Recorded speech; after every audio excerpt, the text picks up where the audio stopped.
마태복음 4장 17절 한 절인데요. 우리 같이 한 목소리로 읽겠습니다. 시작. 이때부터 예수께서 비로소 전파하여 이르시되 회개하라 천국이 가까이 왔느니라 하시더라. 아멘. 우리 함께 기도하고 하나님 말씀 나누겠습니다. 거룩하신 아버지 하나님, 늘 하나님 앞에 드리는 예배지만 우리의 믿음이 더 깊어지고 넓어지는 시간이 되기를 원하는 마음으로 찬양 예배에 참석했습니다. 아침부터 피곤할 수 있는 우리 성도 한 분 한 분을 일일이 기억해 주시옵고, 이 시간 듣는 하나님 나라에 대한 복음이 우리 성도 한 분 한 분에게 또 다른 힘과 위로가 될 수 있는 복된 시간 되게 하여 주옵소서. 예수님의 이름으로 기도하옵나이다. 아멘. 유튜브로 보는 분들도 계시고 또 현장에 나온 분도 계신데요. 여러분, 지금 우리가 살아가고 있는 세상이 정상적이라고 생각합니까? 비정상적이라고 생각합니까? 언어 유희 같아 보일 수 있지만 정상도 비정상도 아닙니다. 그럼 도대체 뭡니까? 라고 말할 수 있겠죠. 엄밀히 말하면 하나님께서 이 세상을 만드시고 난 이후에, 참 보드가 있으면 훨씬 더 쓰면서 하면 좋겠는데, 이 세상을 만드시고 난 이후에는 정상적인 에덴 동산의 삶이었습니다. 그런데 선악과를 따먹고 인류의 죄가 들어오는 순간 정상적인 하나님의 나라가 이제 비정상적인 거로 바뀌게 된 거죠. 그러면서 구약 시대를 살아오고 예수님이 태어나시면서 이 비정상이었던 이 세상이 정상을 향해 나아가고, 완벽한 정상은 아직 이 땅에 오지 않은 상태. 그래서 비정상이라고 말하기도 뭐하고 정상이라고 말하기도 애매한, 그러나 예수님께서 이 땅에 오시면서 하나님의 나라가 임하게 되었고, 그날 이후로 우리는 하나님이 다시 오실 그날을 향해 나아가는 온전한 하나님의 나라가 임하길 그라는 그날을 기대하고 나아가는 과정 중에 있어서 엄밀히 말하면 비정상이지만 정상으로 나아가는 중이라고 표현할 수 있을 겁니다. 그런 의미에서 우리가 이 구약 시대부터 이 세상을 전체를 한번 살펴볼 필요가 있는데요. 하나님께서 만드셨던 에덴 동산은 원래 축복의 땅이었고 하나님께서 가장 원하셨던 그런 정상적인 모습이었습니다. 그러나 아담과 하와가 선악과를 따먹은 후부터 창조의 질서가 파괴되기 시작했죠. 그러면서 사람과 사람 사이에, 사람과 자연 사이에, 사람과 하나님 사이에 갈등과 간격이 벌어지게 된 겁니다. 하나님의 말씀을 거역하면서부터 세상과 사람들이 조금씩 무너지고 망가지기 시작했습니다. 하나님은 이 세상을 회복시키길 원하셨죠. 에덴 동산과 같은 원래의 모습으로 바꾸길 원하셨고, 그것이 바로 하나님께서 원하시는 하나님의 나라입니다. 예수님께서 주기도문을 통해서 우리에게 계속 기도하게 하신 게 있죠. 어떻게 기도할지 제자들이 물어볼 때 예수님이 가르쳐준 기도는 하나밖에 없습니다. 성경을 보게 되면 예수님이 기도하는 모습은 보여주었고, 기도하는 시간이 언제 가셨는지는 제자들에게 보여줬지만, 기도문을 주고 이렇게 기도하라고 한 것은 주기도문밖에 없는데요. 그 주기도문에 보게 되면 처음에 어떻게 말합니까? 아버지의 나라가 임하게 하옵시며, 이렇게 기도하고 있죠. 여기 아버지의 나라를 다른 말로 하면 하나님의 나라입니다. 이 말은 무슨 말일까요? 예수님은 제자들에게 그리고 우리에게 무엇을 놓고 기도하라고요? 계속 기도될 것을 주신 기도 제목 가운데 하나가 하나님의 나라가 이 땅에 오는 것, 그것이 바로 하나님께서 우리에게 원하시는 것이었음을 분명히 알 수 있는 겁니다. 지금은 서두 부분이라서 제가 전체를 설명하지 않아서 그런데 이제 중간중간 가면서 이제 하나님의 나라가 구체적으로 무엇인지 제가 설명하도록 하겠습니다. 어찌되었든 우리가 이 주기도문을 통해서 예수님께서 원하셨던 것이 무엇인지를 분명히 알 수 있습니다. 바로 이 땅에 하나님의 나라가 임하는 것. 그리고 그 말은 다른 말로 하면 아직 하나님의 나라가 온전히 임하지 않았다는 것을 전제하고 있는 것이죠. 그러므로 우리가 항상 이것저것 우리에게 필요한 것들, 또 우리 공동체를 위해 필요한 것들도 있겠지만 가장 마음을 써서 간구하고 우리가 삼아야 될 것은 하나님의 나라입니다. 하나님의 나라가 이 땅에 임하는 것. 자, 그렇다면 구체적으로 하나님의 나라는 무엇일까? 이제 살펴보려고 하는데요. 복음서에서는 하나님의 나라와 하늘나라 혹은 어떤 마태복음 같은 경우는 천국이라는 말로 쓰이는데, 일반적으로는 하나님 나라와 하늘나라 이렇게 두 가지로 쓰이고 있습니다. 여러분, 이렇게 두 가지로 따로 쓰이고 있지만 사실 두 단어는 다른 말이 아니라 같은 말인데요. 왜 그러면 어디에서는 하나님의 나라라고 쓰고 어디는 하늘나라라고 쓸까? 여러분, 마태, 마가, 누가, 요한복음은 빼고 일단 공관복음 3개만 놓고 봤을 때 어느 복음서에서 하나님의 나라라고 쓸까요? 그럼 어느 복음서에서 하늘나라라고 쓸 것 같습니까? 그 용어를 보면 하나님, 하늘, 사실 결국 같은 건데 다르게 표현한 거지 않겠습니까? 그럼 유대인들은 하나님의 이름을 부르는 게 자연스러웠습니까? 부자연스럽습니까? 여기서 이러시면 안 되는데요.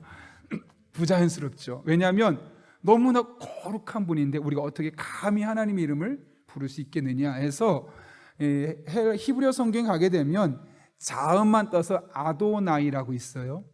원래 하나님의 이름을 불러야 되는 예호바라고 해야 되는데 그 모음을 다 떼버리고 자음만, 그래서 하나님의 이름을 다르게 일부러 부르고 있습니다. 왜냐하면 그 하나님의 이름을 우리가 망령되이 일컬어서는 안 된다라고 생각했기 때문이고, 많이 들어보셨겠지만 아마 이 자리에 저희와 함께 예루살렘으로 성지순례 갔다 오신 분은 들어보셨을 겁니다. 저희가 갔던 곳 중에 하나가 뭐냐면 그 성경을 필사했던 공동체가 있었던, SNF가 있었던 공동체에 있었던 동굴에 가봤는데요.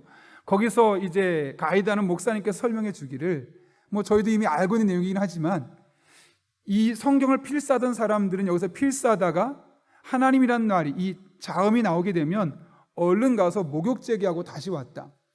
실제로 우리에게 그런 영상도 거기서 보여줬었는데요. 그 영상을 보면서 그 현장에 있으니까 실감이 나는 겁니다. 그만큼 유태적인 관점을 갖고 있는 사람들에게 하나님이라는 이름은 함부로 부를 수 있는 이름이 아니었죠.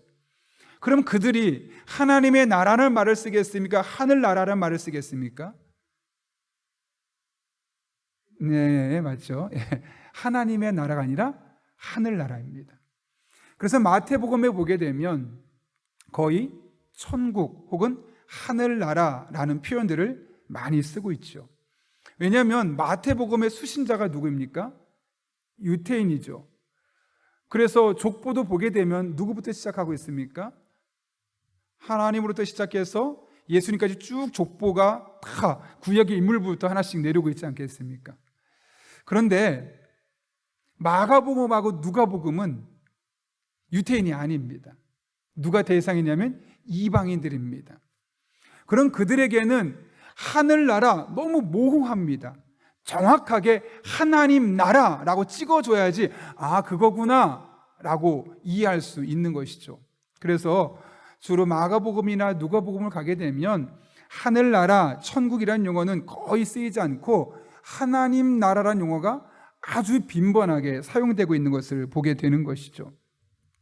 그런 의미에서 우리가 하늘나라, 하나님 나라를 이제 구별하고 있는 것인데요. 그래서 둘 다 다른 말이 아니라 그 말을 누가 듣느냐에 따라서 그 사람들에 맞게 쓰다 보니 어디에서는 하늘나라라고 쓰고 어디는 하나님 나라라고 쓰고 있다는 것이죠. 그렇다면 여기서 말하는 두 번째 나라와 왕국, 도대체 이것은 어떤 의미가 있는가? 너무나 잘 알죠. 하나님께 속한 지역 혹은 영토, 이런 토지 개념이나 어떤 영역 개념이 아니라는 거죠. 그것은 하나님의 지배하심과 통치권을 말하는 것이고 최고의 통치를 하고 있는 상태와 상황. 그러니까 지금 하나님의 나라가 임했다라는 말은 뭘까요? 그냥 하나님이 통치를 하는데 너무나 무기력해서 아무런 영향도 끼칠 수 없는 그런 위치에 있는 것이 아니라 하나님의 힘과 능력으로 최고의 상태를 유지해 나가고 있는 것, 이것을 일컬어 나라, 왕국이라는 개념으로 우리에게 보여주고 있다는 것이죠. 따라서 우리가 하나님의 나라를 사모한다는 것은 하나님의 통치가 온전하게 이루어지는 것을 원할 때 하는 말이라는 것을 알게 됩니다. 그런 의미에서 우리가 하나님의 나라가 어떤 지역 개념이 아니라 하나님이 우리를 다스리시고 통치하시는 원리임을 알 수 있게 되는데요. 3번부터 좀 구체적으로 이 내용을 이제 하나님의 나라가, 하나님의 통치가 도대체 무엇인가를 살펴보려고 합니다. 세 번째 보면 하나님의 통치에 대한 사상은 두 개의 다른 방법으로 이해되는데요. 유대인들이 일반적으로 생각하는 방법으로는 현세와 내세로 구분했었습니다. 현세는 모두가 악한 세대이며 도움도 희망도 고침도 바라볼 수 없는 악에게 완전히 넘어간 세계로서 현세를 말했고요. 내세는 완전히 선한 시대이며 하나님의 통치가 실현되는 시대라고 유대인들은 보았습니다. 그러나 예수님은 다르게 보셨죠. 왜냐하면 이제 동그라미 2번부터 보게 되는데 예수님은 어떻게 말씀하시냐면 하나님 나라는 이미 왔다고 말씀하십니다. 인간이 완성하는 것이 아니라 하나님 주신 선물이며 하나님이 활동하시는 것이 바로 하나님의 나라인데, 누가복음 11장 20절을 보면 이렇게 말합니다. 그러나 내가 만일 하나님의 손을 힘입어 귀신을 쫓아낸다면 하나님의 나라가 이미 너에게 임하였느니라. 이게 무슨 말일까요? 예수님께서 이 땅에 오시면서 하나님의 나라가 임했다는 겁니다. 그래서 그럼 어떻게 하나님의 나라가 왔는지 안 왔는지 어떻게 알 수 있습니까? 내가 하나님의 손, 여기 마태복음에서는 또 여기는 하나님의 손으로 되어 있고 또 다른 데 하나님의 성령으로 되어 있는데, 귀신을 쫓아낸다면 하나님의 나라가 이미 너에게 임한 것이다 라고 말하면서 수많은 귀신들을 쫓아내셨죠. 그래서 예수님께서 제자들에게 분명히 보여주신 겁니다. 이거 내 능력이 아니라 하나님께서 내게 은혜를 주시고 나를 통해 역사하는 거야. 그래서 이 귀신을 쫓아낼 수 있었던 것은 이미 하나님의 통치가 이 땅에 들어와 있다는 거야 라고 말씀하고 있는 겁니다. 이렇게 하나님의 나라는 이미 예수님께서 이 땅에 오시면서 왔습니다. 근데 또 한편으로는 아직 오고 있으며 미래에 완성되는 거죠. 그래서 하나님의 나라는 그래서 이미와 아직 사이에 긴장 상태에 있다라고 수많은 신학자들이 이야기하는데요. 예수님께서 오셔서 통치하시고 수많은 병자들을 고치고 세상의 질서를 바꿔가고 우리에게 믿음의 도를 말씀하시는 것 자체가 하나님의 나라가 시작된 겁니다. 도래한 겁니다. 그러나 그 나라가 완성되는 것은 예수님께서 재림하실 때 온전하게 완성이 되는 거죠. 우리가 나라를 세우더라도 금방 나라가 완벽하게 세워지는 거 아니지 않겠습니까? 그것처럼 예수님께서 오셔서 하나님 나라의 법칙을 우리에게 말씀해 주시면서 하나님 나라가 시작된 것이고, 완성은 예수님 다시 오실 재림의 때 하나님의 나라가 완성되는 것임을 이야기하고 있는 것이죠. 그러면서 예수님께서 우리에게 말씀하시는 것이 아까 주기도문 이야기 나오는데요, 우리에게 하나님의 나라를 구하라고 말씀하셨습니다. 먼저 주기도문 이전에 마태복음 6장 33절 보면 이렇게 말합니다. 너희는 먼저 그의 나라와 그의 의를 구하라. 그리하면 이 모든 것을 너희에게 더하시리라. 여기 구하다라는 말이 헬라어로 제테인이란 단어인데요, 크게 두 가지입니다. 하나님의 나라를 목적으로 삼아라, 또 하나님의 나라를 향해 공격적으로 나아가라, 이런 의미를 갖고 있는 것이죠. 그러므로 지금 하나님께서 우리에게 원하시는 게 무엇이냐면 이 땅에 아직 완전히 도래하지 않은 하나님의 나라가 이 땅에 임할 수 있도록 우리로 하여금 노력하라는 것이죠. 도대체 그럼 하나님의 나라가 어떻게 되는 걸 우리가 할 수 있는 게 무엇이 있을까요? 우리가 한 가지 오해해서는 안 되는 것은 아까 보았던 누가복음 11장 20절 말씀 보면서 하나님의 나라는 막 기적이 나타나고 능력이 나타나는 것만 하나님의 나라구나 라고 생각하면 안 된다는 것이죠.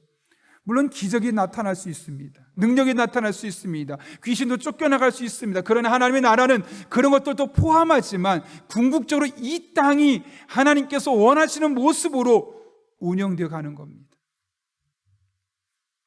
이따 그 부분도 자세히 설명하려고 하는데요, 그래서 보시면 5번에 이렇게 되어 있습니다.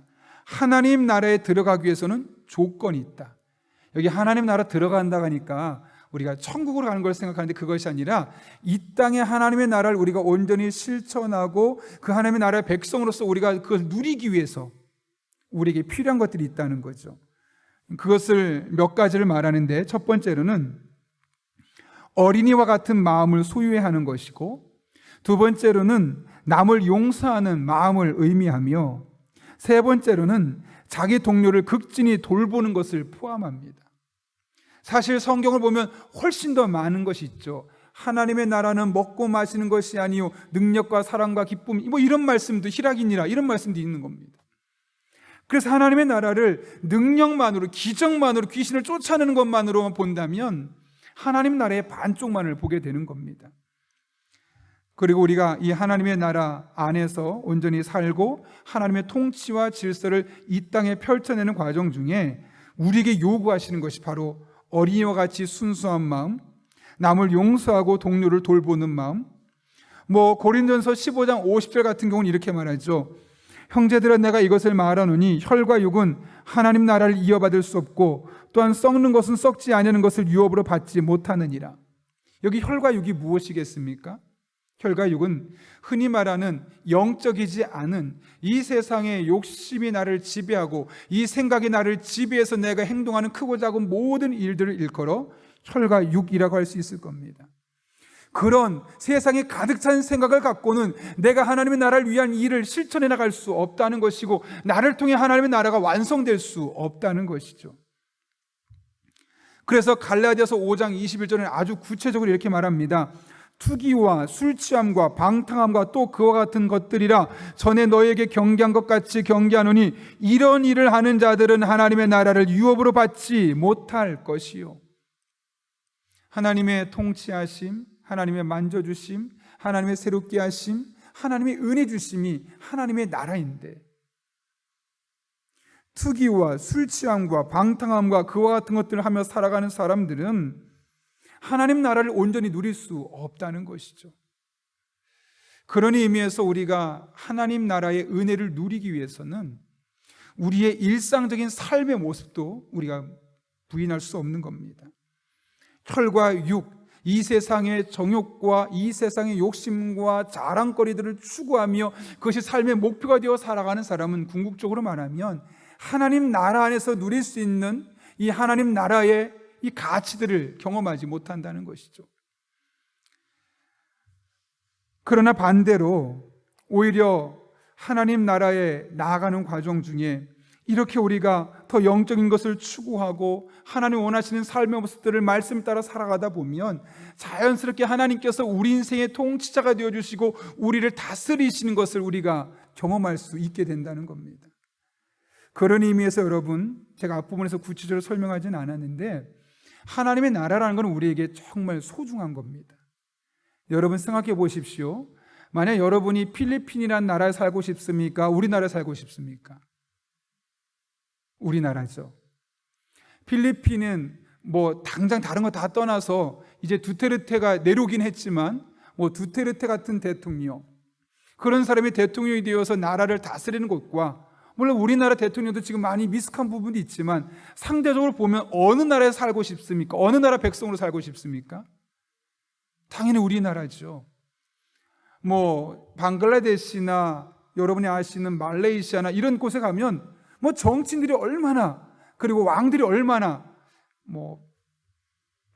부조리가 많은지 모릅니다. 태국만 해도 그랬죠. 그런 나라들의 백성으로 사는 것과 우리나라 백성으로 사는 것은 그 삶의 질이 다릅니다. 왜냐하면 적어도 지금 우리나라가 많이 발전되어 있고 많이 민주화되어 있고 많은 것들이 우리에게 유익하게 되어 있기 때문이에요.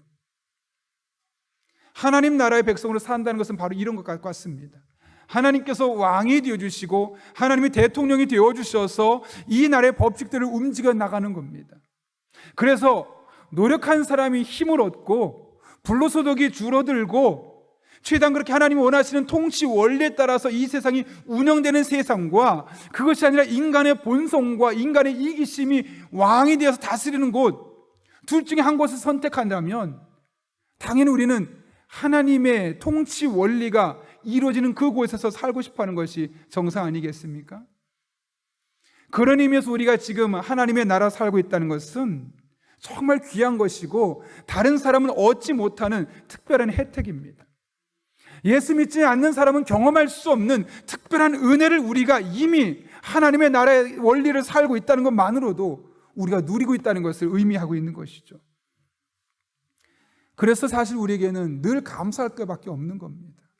많이 부족해도, 우리가 보기에 뭔가 꼬여 있어도, 그래도 지금 이 세상 하나님의 통치가 이만큼 이루어지고 있기 때문에 우리가 누리며 살아갈 수 있기 때문에 그런 것이죠. 여섯 번째로, 하나님의 나라에 들어가는 데는 일정한 조건이 있는데요, 그런 것처럼 장애물도 있습니다. 근데 성경에서 보게 되면 하나님 나라의 백성으로 사는 데 있어서 가장 큰 장애물이 뭐냐? 재물이라고 합니다. 마태복음 19장에 보게 되면 어떤 사건이 있습니까? 한 청년이 예수님을 찾아오죠. 청년이 찾아와서 뭐라고 질문하냐면, 내가 무슨 선한 일을 해야지만 영생을 얻을 수 있습니까?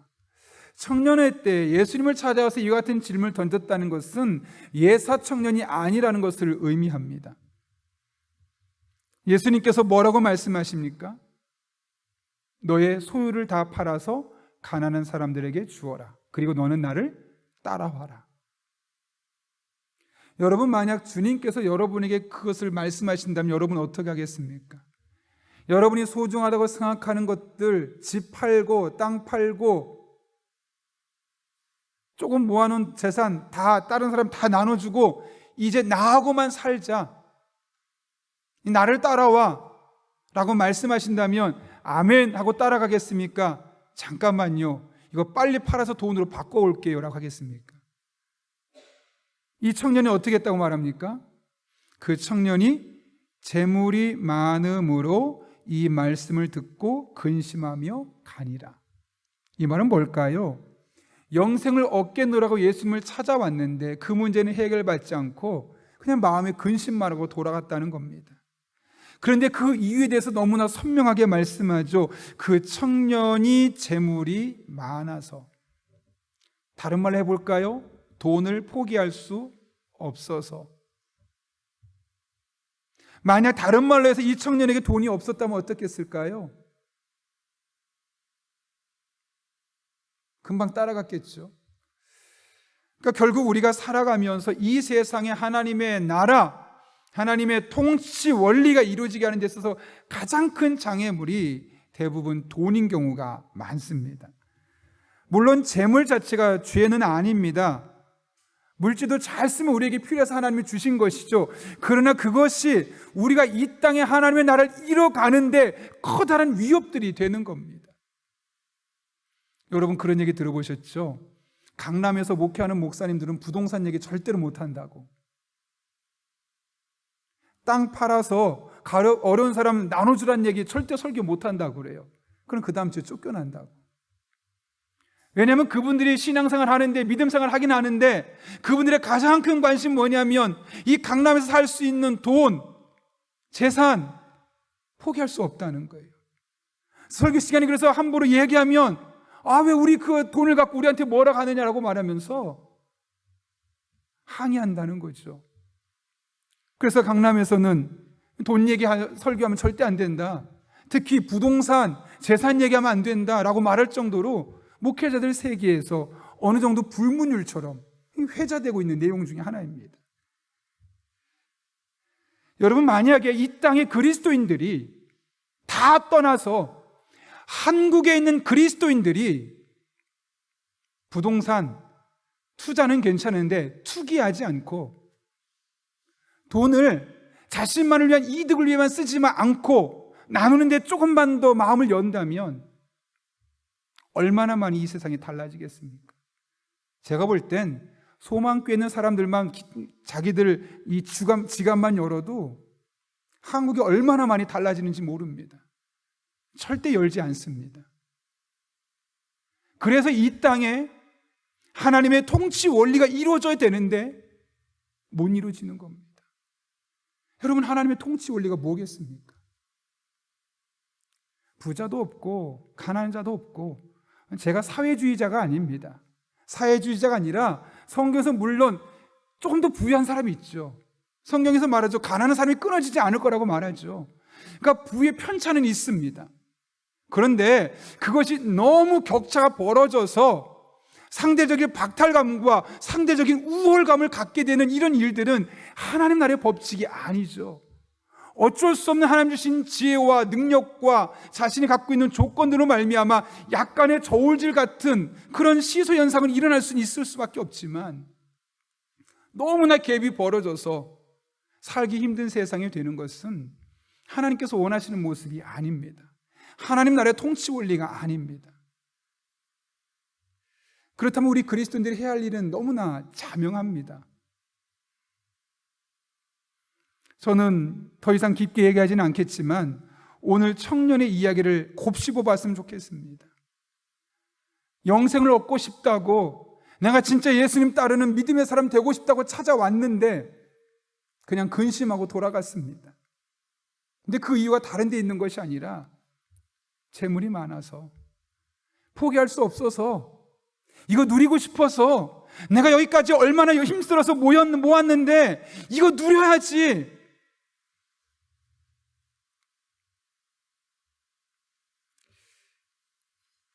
이 마음이 하나님의 나라를 이 땅에 이루는데 가장 큰 재물인 것 같습니다.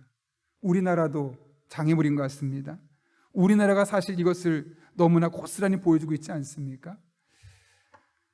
그런 의미에서 우리 한 사람 한 사람이 정말 무엇을 추구하며 살아야 할지를 고민해 볼 필요가 있습니다. 여러분은 무엇을 추구하고 사십니까?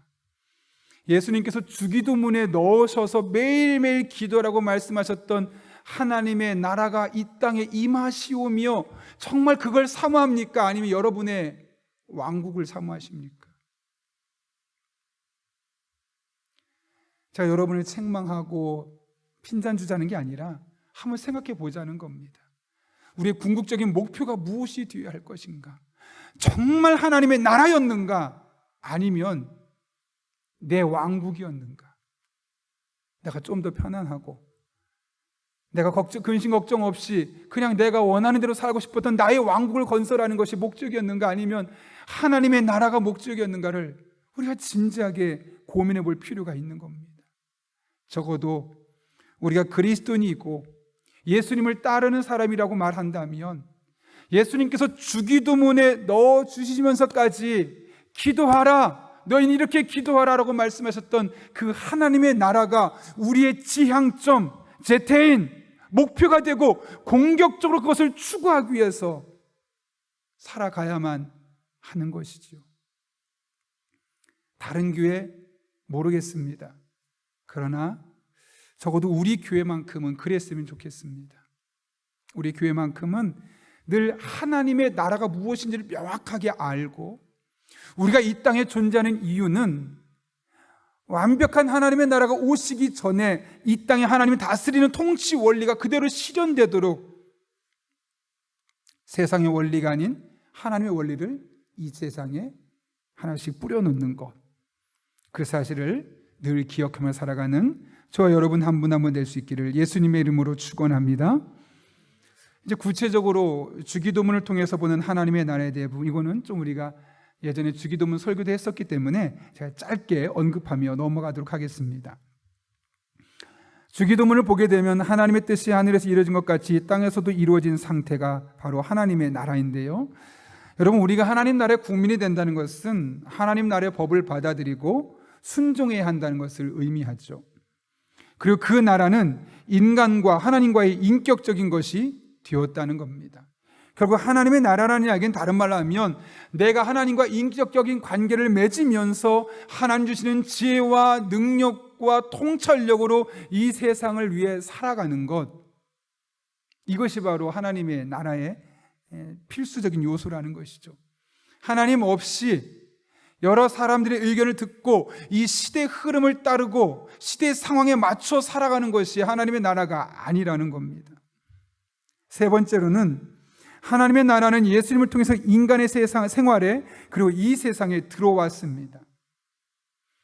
예수님을 완전히 복종하셨기 때문에 특별한 능력을 갖게 되셨는데요, 우리에게는 하나님의 뜻을 받아들이고 그 뜻대로 행하는 것에 희생할 것이 있다는 겁니다. 그래서 여러분 마태복음 13장에 보게 되면 천국의 비유를 하게 되면서 어떤 비유를 합니까? 뒤에 보면 여러 가지 비유가 나오죠. 어떤 사람은 보화를 팔아서 천국을 샀다고 말하고, 어떤 사람은 밭에 감추인 보화를 감추고 있었다고 말하기도 하고, 이렇게 하나님의 나라를 받아들일 때는 우리가 희생해야 하는, 값을 치러야 하는 것들 또한 있다는 것이죠. 마지막으로 하나님의 뜻을 따라 행하는 것과 하나님 나라에 있다는 것은 같은 것이며 하나라는 겁니다.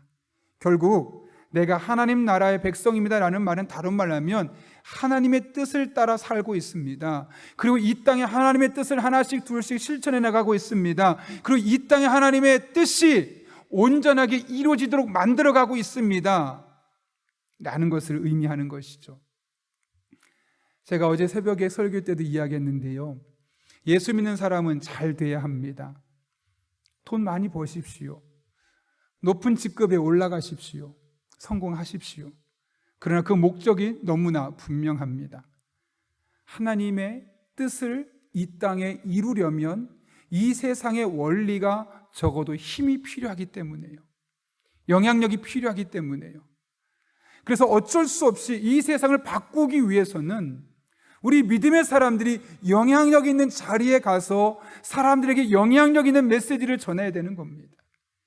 여러분 직장에서 높은 직급에 있다면요, 그곳에서 여러분 밑에 있는 직급에 있는 사람들을 무시하거나 이 세상의 원리대로 살아가는 것이 아니라 적어도 내가 섬기고 있는 부서에서만큼은 이 하나님 나라의 통치 원리가 이루어질 수 있도록 사랑으로 섬기고 배려하고 아끼고 할 수 있는 문화를, 이런 직업 문화를 만들어가는 것이 필요합니다.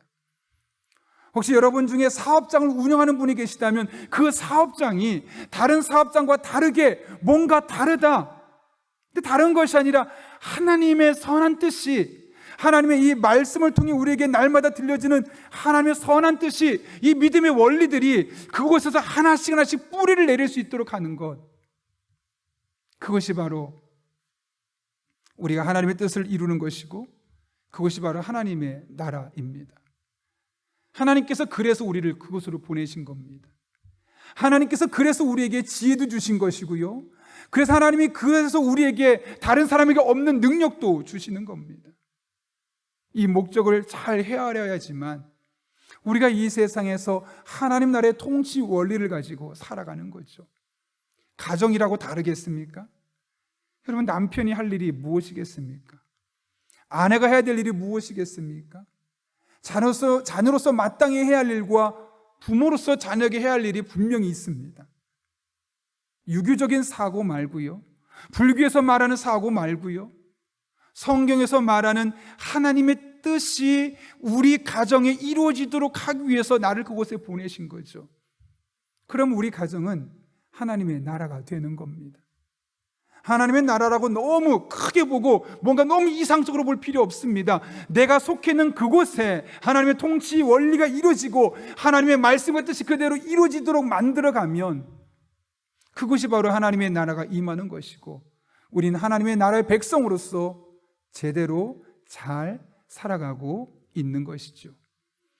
제가 이 시간 여러분에게 이렇게까지 말하는 이유도 하나님, 우리 교회 공동체가 하나님의 나라가 되게 하기 위해서 하나님께서 이 말씀을 하게 하시는 거고, 저는 우리 부교육자들에게 우리 교역자 공동체가 하나님의 나라의 통치념이 이루어지도록 하도록 저도 노력해야 되는 것, 그래서 저를 담임 목사로 세운 것 아니겠습니까? 멀리 보지 마시고요, 내가 지금 속해 있는, 내가 발을 담그고 있는 바로 그곳이 하나님의 나라고, 그 하나님의 나라를 완성해가는 과정 중에 내게 필요한 것, 하나님의 뜻을 따라 행하는 것, 그것이 우리에게 주어진 또 다른 하나의 사명이라는 겁니다.